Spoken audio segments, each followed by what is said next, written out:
अच्छा, मैं रिपीट करूंगा बात को ताकि जो स्टूडेंट्स अभी अवेलेबल नहीं है उन्हें भी ये मैसेज कन्वे हो जाए। फर्स्ट ऑफ ऑल आपने पूछा कि कोई शॉर्टकट बता दें, टाइम मैनेज नहीं हो रहा, टाइम बहुत कम है होता है पढ़ने के लिए। तो कोई शॉर्टकट ऐसा बता दें कि कम टाइम में भी मैनेज हो सके। तो उसमें यह है, देखिए कोई सक्सेस के लिए, कोई भी कामयाबी के लिए शॉर्टकट नहीं होता। आप अपने कंपटीटर से ज्यादा पढ़ोगे, ज्यादा मेहनत करोगे, तभी उसको पीछे करके खुद आगे हो जाओगे। ठीक है। हाँ, ये हो सकता है आप अपनी मेथडोलॉजीज चेंज करें। आप लिसनिंग की तरफ कर लें, लेक्चर सुन लिया करें हैंड फ्री लगा के, काम करते रहें, लेक्चर सुन लें। एक बात, दूसरी बात यह है कि जितना पढ़ें उसको आपस में डिस्कशन में लेकर आएं। जिस तरह अगर आप ऑफिस में होते हैं, कहीं काम कर रहे हैं, तो आप कोशिश करें कि अपने कोलीग्स के साथ जिस तरह जैसे फ्री होते हैं, इधर उधर की बातें करने के बजाय उन्हें आप ज्योग्राफी स्टार्ट करवा दें। उन्हें कहें लॉन्गिट्यूड लैटिट्यूड होते हैं, उन्हें बताएं लॉन्गिट्यूड लैटिट्यूड किसने डिस्कवर बताए थे, किसने बताए थे, बहुत साल पहले ग्रीक इरेटोस्टीन ने बताए थे। तो आप उसको इस तरह से बोले, आप ऑटोमेटिक आपके माइंड में एब्जॉर्ब होती चली जाएंगी चीजें। मैनेज आपने करना है, शॉर्टकट कोई नहीं है। फिर स्टेप बाय स्टेप चीजों को लेकर चलें। पहली प्रेफरेंस आपकी होनी चाहिए कि भाई हमने जो भी सर ने पढ़ा दिया वो लेक्चर करने तैयार। तो वो लेक्चर आप तैयार करोगे अच्छे से, और फिर उनको रिवाइज भी करना है। उसमें बहुत सारा कंटेंट पास पेपर का हो जाएगा।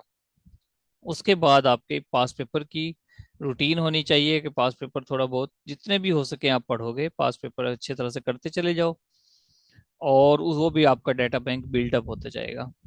ये पहले दो स्टेप हो गए, ये होने चाहिए आपकी तरजीह। उसके बाद फिर कोई और बुक आएगी कि भाई पास पेपर रट गए हैं, सर के लेक्चर्स अब सारे तैयार हो चुके हैं, डिस्कशन भी हो गई है किसी ना किसी दोस्त के साथ, पास पेपर्स को भी हमने अच्छी तरह से देख लिया है, टेस्टिंग सेशन भी दे दिया है। आफ्टर देन अब अपने आप अपने नॉलेज को बिल्डअप करोगे, स्टेप बाय स्टेप लेकर चलोगे, तब आपकी तैयारी होगी। और मैंने दूसरी बात क्या बताई थी? डिस्कशन। डिस्कशन डिस्कशन करें किसी ना किसी के साथ। ठीक है, बात करें, बोलें। और रिवीजन इतनी ज़्यादा होनी चाहिए आपकी, जिस तरह मैंने बताया कि जब हम तैयारी करते थे तो 2 से 3 घंटे के अंदर अंदर 7-8 पेपर वैसे कर लेते थे। मेरे कुछ स्टूडेंट्स हैं जो सुबह बैठते हैं और शाम तक वो कहते हैं कि सर हम पूरे साल के, 1 साल के पीपीएससी के पेपर रिवाइज कर लेते हैं। अब इसका मतलब क्या हुआ कि वो बुक जो आप 2 महीनों में पढ़ते हो वो 6 दिनों में पढ़ लेते हैं। 6 साल के पास पेपर होंगे ना, जिसको वो 6 दिनों में कवर कर जाता है बच्चा। और बाकी दिनों में फिर क्या करेगा? वो और बुक्स उठाएगा, वो और डाटा बिल्डअप करेगा। खैर, इस तरह से चीजें स्टेप बाय स्टेप। लेकिन आपने डिसहार्ट नहीं होना, लेकिन आपने डिसहार्ट नहीं होना, आपने पॉजिटिव रहना है, ऑप्टिमिस्टिक रहना है, बट रियलिस्टिक भी रहना है। रियलिस्टिक रहें।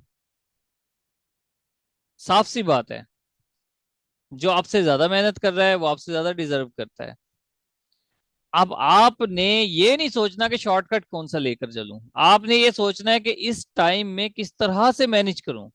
मुझे वो जो 10 मिनट मिल रहे हैं तो मैं 10 सवाल क्यों नहीं कर लूं। बस इस तरह से लेके चलें। ओके। आज हमने पढ़ना है ऑस्ट्रेलिया। ऑस्ट्रेलिया कॉन्टिनेंट पढ़ना है।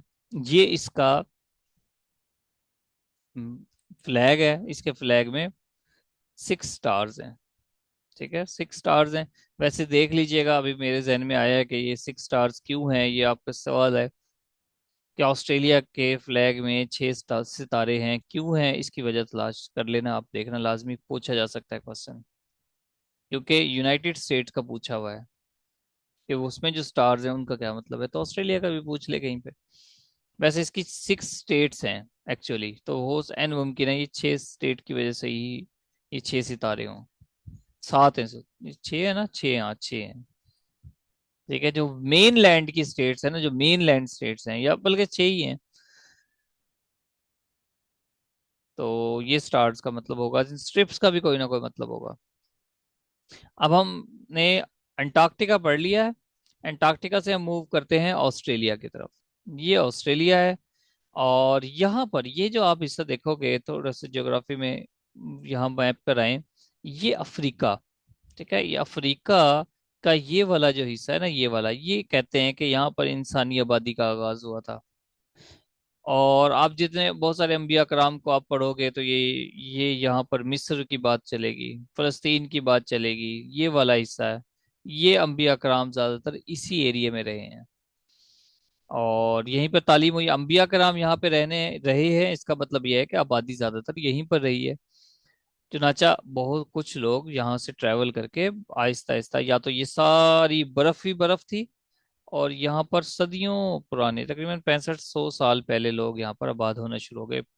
6500 साल पहले आबाद होने शुरू हुए। बहुत ज्यादा डिस्टेंस है, एन मुमकिन है कि डिस्टेंस कम हो उस वक्त में, क्योंकि ये मे बी कौन पूरा हिस्सा करीब हो। एंटार्क्टिका पढ़ तो लिया कल, एंटार्क्टिका पढ़ लिया हमने कल। तो यहाँ पर खैर आबादी ब- शुरू हुई, और ये सारा समंदर था, ये सारा, क्योंकि जब ये बर्फ पिघल गई, ये सारा समंदर था, तो कुछ यूनाइटेड स्टेट के या और लोगों ने इसको फिर आहिस्ता आहिस्ता डिस्कवर भी किया। उसकी बात करते हैं अभी। ऑस्ट्रेलिया।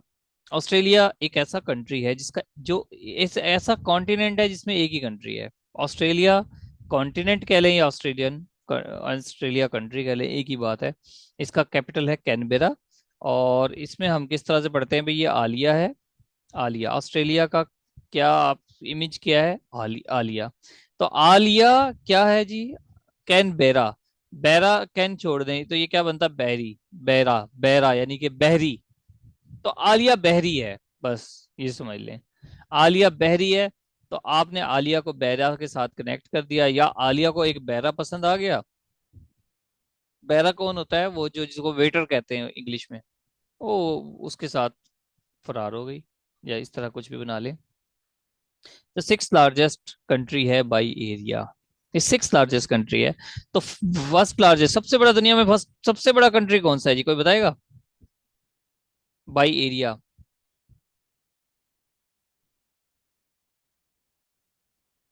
हाँ जी, गुल रविश आप बताओ, जोनेथन को तो पता होगा।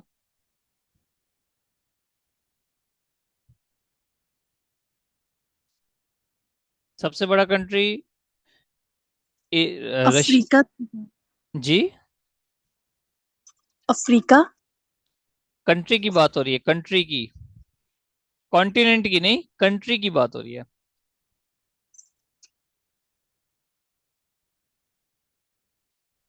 चाइना। आबादी के लिहाज से नहीं, एरिया के लिहाज से, एरिया वाइज बात हो रही है। दुनिया का सबसे बड़ा, इंडिया। नहीं, दुनिया का सबसे बड़ा कंट्री है जनाब रशिया। रशिया, ये इतना बड़ा है, ये इतना बड़ा है, अगर हम यहाँ पर थोड़ी सी जगह बना लेते हैं, मतलब आप ये देखें कि ये इतना बड़ा कंट्री है, ये सारा रशिया है, और ये बाकी सारा एशिया है। इसके नीचे इतना ही बड़ा एशिया होगा तकरीबन, या इससे छोटा ही हो, क्या पता। दुनिया का याद रखें, 1/8, 1/8 हिस्सा रशिया है। इतना बड़ा मुल्क है कि 7 हिस्से पूरी दुनिया है और एक हिस्सा रशिया है। इसके एक हिस्से से दूसरे हिस्से की तरफ जाने के लिए कई दिन ट्रेन चलती है, कई दिन। दूसरे नंबर पर अगर आप एरिया की बात करें तो कनाडा, उसके बाद तीसरे नंबर पे चाइना आता है, चौथे नंबर पर यूनाइटेड स्टेट बड़ा है, पांचवे पे ब्राजील, छठे पे ऑस्ट्रेलिया। अब इतना पूछेगा नहीं, 3 तक पूछ लेगा मैक्सिमम, लेकिन हमने देखा फिर इंडिया बड़ा है, सातवें नंबर पर, आठवें नंबर पर अर्जेंटीना, और नौवें नंबर पर कजाकिस्तान। आपको पता है मैं इसको 9वें नंबर तक क्यों पढ़ाया है, मैं इसको 4 नंबर तक भी पढ़ा सकता था, इसको 9वें नंबर तक मैं क्यों लेके गया हूँ, कोई मुझे बताएगा। सर क्योंकि Kazakhstan I think Muslim countries में एरिया वाइज सबसे बड़ा है। वेरी गुड, शाबाश, वेरी गुड, शाबाश। तो हम यहां से देखें तो पहला एक मुस्लिम कंट्री जो कि ओवरऑल दुनिया में 9वें नंबर पर है, कजाकिस्तान। लेकिन अगर आपसे कोई पूछे कि largest Muslim country by area कौन सा है, तो largest Muslim country by area is the Kazakhstan, Kazakhstan सबसे बड़ा है।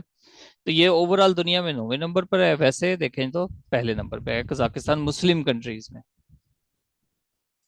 क्लियर होगी बात। अब हम कुछ इस पे दिलचस्प मालूमात देखेंगे। इनको ओसी कहते हैं, ऑस्ट्रेलियन को ओसी कहते हैं। ये कौन है जी, ओसी। ठीक है, इसकी बहुत सारे गेम्स वगैरह भी हैं। उनको मतलब कोई फ्लावर है फॉर एग्जांपल ओसी फ्लावर, कोई स्पेसिफिक अगर यहाँ का, तो ओसी है। ये एनिमल कहाँ का है जी, ओसी है, ओसी है। और ये यानी अफ्रीकन लग रहे हैं। लेकिन मैंने तो ऑस्ट्रेलियन सर्च किए थे, नेटिव शायद ऐसे हो, लग ऐसे ही रहे, नेटिव्स में भी ऐसे हो। ठीक है, बाजू का सर्च करने में गलती हो सकती है, लेकिन ये ऑस्ट्रेलियन सर्च किए थे, तो मे बी ऑस्ट्रेलियन कुछ नेटिव्स ऐसे हों, लेकिन इनको ओसी कहते हैं। खैर, ये याद रखना आपने। अच्छा जी, कैप्टन जेम्स कुक, उसने डिस्कवर किया था ऑस्ट्रेलिया को। बेसिकली ये ऑस्ट्रेलिया की अगर वैसे बात करेंगे, सबसे पहले आपको मैंने पहले बताया, 65,000 साल पहले लोग यहाँ पर आबाद होना शुरू हुए, 65,000 साल पहले। तो जो अब यहाँ मुझे नहीं याद कि पीपीएससी में यकीनन ये सवाल आया था, जेम्स के किसने डिस्कवर किया था। जेम्स कुक के बारे में कहा जाता है कि इसने डिस्कवर किया, यूके का बंदा था ये। 19 अप्रैल 1770 को डिस्कवर किया इसने। इसका नाम इसलिए आता है क्योंकि इसने ऑस्ट्रेलिया का आबादी वाला हिस्सा डिस्कवर किया, जेम्स कुक ने। लेकिन अगर आपसे वैसे पूछें, एक सदी पहले तकरीबन, यानी कि 1606 में भी ऑस्ट्रेलिया डिस्कवर हो चुका था। 1606 में ऑस्ट्रेलिया डिस्कवर हो चुका था, 1.5 सदी पहले। तो वो कौन थे वो लोग, वो विलियम, जिस तरह जैनजोन है, विलियम जैनजोन, उसने डिस्कवर किया था। डुच थे ये, यूरोपियन डुच, उन्होंने डिस्कवर किया था। लेकिन उस जब इन्होंने डिस्कवर किया, उस एरिया में आबादी नहीं थी, एरिया में आबादी नहीं थी। साउथ मेरे ख्याल वेस्टर्न हिस्सा इन्होंने डिस्कवर किया था, जबकि कैप्टन जेम्स कुक ने ईस्टर्न पार्ट डिस्कवर किया और वहां पर आबादी थी। इसी वजह से कैप्टन जेम्स कुक का नाम यहाँ पर ज्यादा आ जाता है बनिस्बत विलियम जैनजोन के। मेरी बात क्लियर हुई है। तो 19 अप्रैल 1770 आपने याद रखना है, कैप्टन जेम्स कुक। अच्छा, अब चूंकि ऑस्ट्रेलिया की बात हो रही है, ऑस्ट्रेलिया को आप किससे कनेक्ट करोगे, जेम्स कुक से। तो जनाब हमारी जो आलिया है उसको जैम पसंद है, और वो जैम कैसे क्या करती है, कुक, कुक कहते हैं मुर्गे को। तो मुर्गे को फ्राई करके उस पे जैम लगाती है, उल्टे सीधे काम करती है आलिया। तो मुर्गे को फ्राई करती है, मुर्गे को फ्राई करके उस पे केचप लगाने के बजाय जैम जैम लगाती है, जैम लगा के खाती है। इस तरह से आपने कोई बात बना लेनी है, तो आलिया के साथ कनेक्ट कर देना उसको। इसका नेशनल एनिमल कैंगरू है। कैंगरू इसका नेशनल एनिमल है। इसकी क्रिकेट टीम को भी कैंगरू कहते हैं। कैंगरू का ऐसा एनिमल है, इसमें पाउच होती है, छोटी सी पाउच, उसमें अपने जान, अपने बच्चे को रखता है ये कैंगरू। अर्ली बर्थ हो जाती है इसके बच्चे की, और फिर इसको वहां पे प्रोटेक्शन देनी पड़ती है, out of the body protection देनी पड़ती है। तो खैर, नेशनल एनिमल है इसका कैंगरू। और रिकी पॉन्टिंग इसका फेमस प्लेयर भी है, बहुत बहुत बड़ा आदमी, आगे हम पढ़ते हैं इसके बारे में। इसका नेशनल बर्ड भी पढ़ लें जनाब, ईमू। ईमू इसका नेशनल बर्ड है, शुतुरमुर्ग के जैसा दिखता है। इसका दुनिया का सेकंड लार्जेस्ट बर्ड जो है वो ईमू है। तो फर्स्ट लार्जेस्ट बर्ड कौन सा है, दुनिया का सबसे बड़ा परिंदा कौन सा है, अभी मैंने नाम लिया उसका, शुतुरमुर्ग। लार्जेस्ट बर्ड क्या है, ऑस्ट्रिच। इसकी एक खास बात यह है कि इसकी जो आंखें होती हैं इसके दिमाग से बड़ी होती हैं, ऑस्ट्रिच की। ठीक है, ऑस्ट्रिच की जो आंखें होती हैं उसके दिमाग से बड़ी होती हैं। पीछे तस्वीर आई थी कोई, चलो। इसकी आंखें इसके दिमाग से भी बड़ी होती हैं ऑस्ट्रिच की, ये याद रखना। ये भी सवाल आ सकता है कि which of the following bird, which is the bird whose eyes are larger than its brain. इसमें कोई ग्लेशियर नहीं होता जी। मजे की बात यह है, ऑस्ट्रेलिया में कोई ग्लेशियर नहीं है, लेकिन इसमें डेजर्ट हैं 5। 5 डेजर्ट से ज्यादा हैं, हम फेमस पढ़ते हैं 5 हैं। इसमें Gibson, Simpson, great Sandy, Gibson, Simpson, great Sandy और ग्रेट विक्टोरिया और तिनामी डेजर्ट, ये हमारे पास इनके डेजर्ट हैं। Gibson, Simpson, great Sandy, Victoria, यानी कि ग्रेट विक्टोरिया, तिनामी। अब इसको याद करना है आपने, एक सवाल इस तरह से आएगा, वो पूछेगा कि जनाब गिब्सन डेजर्ट कहाँ पाया जाता है, आपने कहना जी ऑस्ट्रेलिया में पाया जाता है। आपने कहना ग्रेट सैंडी। ये जो लफ्ज ग्रेट है ना, ये तो बहुत ज्यादा है अटैच ऑस्ट्रेलिया से। ऑस्ट्रेलिया में बहुत सारी फेमस चीजें हैं जिसमें ग्रेट का वर्ड आता है।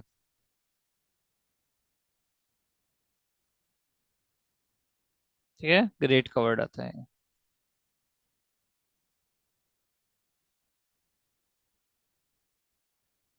Great Sandy, Great Victoria, Tanami desert, ये डेजर्ट हैं जी हमारे पास। सिम्पसन, ग्रेट विक्टोरिया, गिब्सन वगैरह वगैरह। टू थर्ड डेजर्ट है जी यहाँ। अब यहाँ पे टू थर्ड डेजर्ट है, यानी कि पूरे कंट्री का हिस्सा देखे तो हमारे 2/3 डेजर्ट हैं। इसी वजह से यहाँ पर बहुत ज्यादा शीप पाले जाते हैं। कहते हैं कि शीप की जो तादाद है वो इंसानों से भी ज्यादा है। इंसानों से भी ज्यादा है शीप की तादाद। ओके। और इसीलिए लार्जेस्ट प्रोड्यूसर ऑफ वूल भी है। लैंड ऑफ गोल्डन फ्लीस भी किसको कहते हैं, लैंड ऑफ वूल भी कह सकते हैं। क्या, वूल बहुत ज्यादा होता है, ऊन बहुत ज्यादा पैदा होता है यहाँ पर। फिर देखें रिवर। ये जनरल इंफॉर्मेशन हैं, ये आ सकती हैं रिवर्स। अस्सलाम वालेकुम सर। वालेकुम सलाम। सर ऑस्ट्रेलिया में इतनी पॉपुलेशन कम क्यों है? इतनी पॉपुलेशन कम क्यों है? मेरे ख्याल से गवर्नमेंट भी शायद अब तो लिमिटेड इजाजत देती है। लेकिन आप बाय नेचर पूछ रहे हो कि जब से माइग्रेशन से पहले भी इतने कम लोग क्यों हैं, या जी वैसे ही सर। अब कितने लोग हैं, कितनी आबादी है ऑस्ट्रेलिया की? करीब करीब 4 करोड़। मेरे ख्याल से 4 करोड़ से भी कम है। जी चार सर। करोड़ से भी कम है। नहीं, उसमें देखिए ना, ये इतना डिवेल्प नहीं है, इसको बड़ी मुश्किल से इन्होंने डिवेल्प किया है थोड़ा बहुत एरिया। ज्यादातर ये रेगिस्तान है, ज्यादातर रेगिस्तान है। तो नेटिव की पॉपुलेशन कम होगी वो तो नेचर को पता है। लेकिन अभी जो गवर्नमेंट है ना, अभी इसको कंट्रोल करती है काफी, इतनी ज्यादा माइग्रेशन अलाउ नहीं करती गवर्नमेंट, इतने ज्यादा माइग्रेंट्स को। इमिग्रेंट्स होते हैं आई थिंक, कि भाई हम इतने ज्यादा लोगों जी को सर। कंट्री में नहीं बुला सकते। रूल्स रूल्स इनके बहुत स्ट्रिक्ट हैं। हाँ बिल्कुल, बहुत अच्छे रूल्स हैं इनके। तो वो सब जाहिर है कोई भी जाना चाहेगा ऑस्ट्रेलिया, और इतनी ज्यादा सैलरीज हैं, बहुत अच्छी हैं। तो हर किसी को परमिशन दें तो वो ऑस्ट्रेलिया सारा अगर ये पाकिस्तानी को जी वीजा सर। वीजा फ्री कर दें तो पाकिस्तान में 2-2.5 करोड़ लोग रह जाएंगे, बाकी सारे ऑस्ट्रेलिया चले जाएंगे। बिल्कुल ऐसा ही है सर। एक वीडियो में देख रहा था, उसमें एक बंदा बता रहा था कि अगर आप ऑस्ट्रेलिया में हैं तो आप आपकी अगर एक दिन की दिहाड़ी है तो सिर्फ ऑस्ट्रेलिया का आप जो है तो वो पूरे मंथ का आप राशन डाल सकते हैं। अच्छा, बड़ी बात है। तो अब और एरिया भी काफी बड़ा है, मेरे ख्याल 28 लाख मुरब्बा किलोमीटर इतना होगा तकरीबन। पाकिस्तान से तो और अगर पाकिस्तान अगर ऑस्ट्रेलिया फ्री वीजा दे तो सारा पाकिस्तान चल जाएगा, जो पाकिस्तान के हालात हैं। पाकिस्तान में कोई नजर नहीं आएगा, जहां जी मर्जी सर जिस बिल्कुल। मर्जी मकान पे कब्जा करना। ऐसे ही है जी, बिल्कुल ऐसे ही है। तो खैर यही वजह है, कंट्रोल करते हैं वो आबादी को। ओके। लॉन्गेस्ट रिवर है जी यहाँ पर कौन सा? मरे रिवर। मरे river is the longest river in Australia, 2500 kilometre इसकी लेंथ है मरे रिवर की। इसके अलावा यहाँ पर डार्लिंग रिवर भी है। तो एक दो रिवर जो फेमस हैं। अब देखें, थोड़ी सी डायरेक्शन दे दी मैंने, थोड़ी सी आपको हिंट दे दिया, थोड़ा सा समझा दिया। इसको आप बना लें यहाँ पर, इस तरह से बनाएं जनाब, ये ऑस्ट्रेलिया है, ऐसे कुछ भी बना दें। और यहाँ पर एक दरिया ऐसा बना दें, इसको यहाँ पर लेबल करें कि जनाब ये मरे रिवर है, ये डार्लिंग रिवर है, बस बात खत्म। आपकी डायग्राम बन गया, आपका रजिस्टर डायग्राम से भरा होना चाहिए, ताकि आप उसमें वो इंगेज रहें बहुत पूरी तरह से। एक बात। दूसरा ये है, डायग्राम बनाने से सर चीज़ें भूलती भी नहीं है फिर काफ़ी टाइम तक। आपको चीजें भूलती भी नहीं है। दूसरा ये होता है कि जब भी आप उसको रिवाइज करोगे ना, आप बोर नहीं होगे, आपको खुशी महसूस होगी, अच्छा ये मैंने बनाया है। ठीक है। जी सर बिल्कुल। जहां डायग्राम नहीं भी बनती वहां भी बना दें।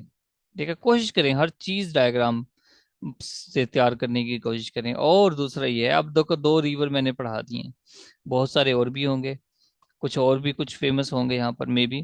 तो वो आपने सर्च करने हैं, जब आपको ये 2 दरिया तैयार हो जाएंगे, ये लेक्चर तैयार हो जाएंगे। जब आप सेकंड रिवीजन कर रहे होंगे, आपने गूगल उठाना है, गूगल से पूछना है कि भाई फेमस रिवर्स इन ऑस्ट्रेलिया, तो वो आपको कोई एक दो रिवर और बता देगा। तभी तो आपकी तैयारी इनहांस होगी ना, बूस्टअप तभी तो होगी।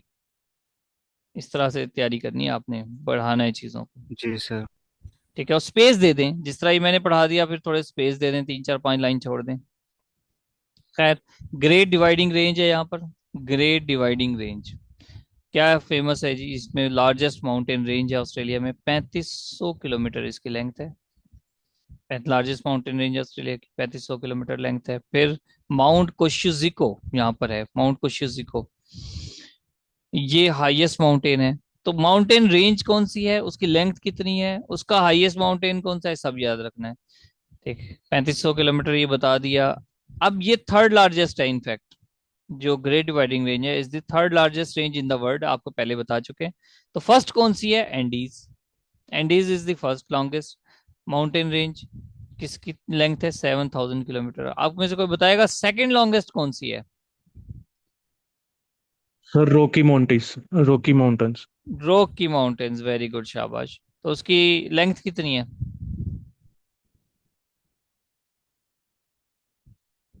लेंथ कितनी है उसकी?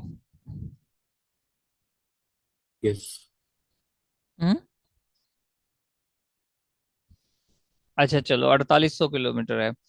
अब ये एंडीज हो गए, रॉकी हो गए, और ग्रेट डिवाइडिंग रेंज। कल वाला लेक्चर है वो रिवाइज नहीं किया हुआ आपने, टेस्ट भी देने के लिए तैयार बैठे हो। फिर माउंट कोशियोजिको, जिसकी 2230 लगा लें, 2220 लगा लें, नहीं लगा सकते इसको टेट्रा टू कर लें, टेट्रा टू कर लें। इतने मीटर है जी राउंड फिगर में, ये याद रहनी चाहिए। टॉलेस्ट माउंटेन पीक है ऑस्ट्रेलिया की। फिर एक ग्रेट ऑस्ट्रेलियन बाइट है, great Australian bight, largest bight in the world, दुनिया की सबसे बड़ी बाइट है ग्रेट ऑस्ट्रेलियन बाइट ये।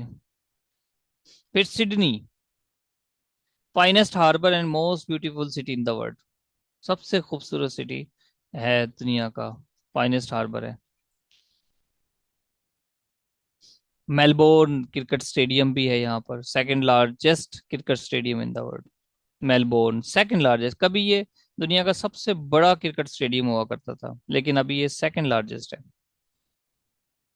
अब सर लार्जेस्ट कौन सा है? नरेंद्र मोदी क्रिकेट स्टेडियम, गुजरात में।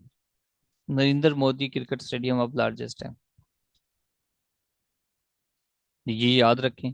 मेलबोर्न में, आपको याद है ये हमारा जो 92 का मैच हुआ था, ये मेलबोर्न में हुआ था, इसलिए ये मशहूर है, जरूरी सर है। ये नरेंद्र मोदी क्रिकेट स्टेडियम जो है इसमें कितनी कैपेसिटी है? ये तो मुझे नहीं पता कि कितने लोग इसमें आ सकते हैं, कितने 1000, क्योंकि मुझे क्रिकेट से बिल्कुल भी दिलचस्पी नहीं है। ठीक है सर। ठीक है ना। तो ये 92 का जो मैच हुआ था, ये भी मैं जब पेपर में एक दिन बैठा था तब मुझे पता लगा था पाकिस्तान ने किसको हराया था। किसको हराया था पाकिस्तान ने? इंडिया को। No. West Indies. No. England को सर। हाँ, इंग्लैंड को, वेरी गुड। इंग्लैंड को हराया था जी पाकिस्तान ने, और 22 रन से पाकिस्तान जीता था। ये चीज ये आपने तैयार करनी है, और 22 रन। क्रिकेट इजाद भी इंग्लैंड की है ना सर? हाँ बिल्कुल, उन्होंने वहीं से शुरू उन्होंने की। तो बहरहाल इसने इंग्लैंड को हराया, 22 रन से हराया। और कहाँ पर हुआ ये मैच, किस कंट्री में ये मैच हुआ था? Australia, Melbourne. Exactly exactly। ठीक है, तो आईसीसी क्रिकेट वर्ल्ड कप था 1992 में हुआ था, ये याद रखना है। ठीक है, यहाँ पर डॉकलैंड क्रिकेट स्टेडियम भी है, इसको इंडोर क्रिकेट स्टेडियम है, बहुत बड़ा, देखें, डॉकलैंड क्रिकेट स्टेडियम। कंतास एयरलाइन है, एयरलाइन पूछ लेते हैं। ठीक है, आस और कास, आस और कंतास। ठीक है, क्योंकि यहाँ पे आगे पढ़ोगे बास स्ट्रेट, आस कास और बास, इस तरह से हम कनेक्ट करते हैं। तो कंतास एयरलाइन है।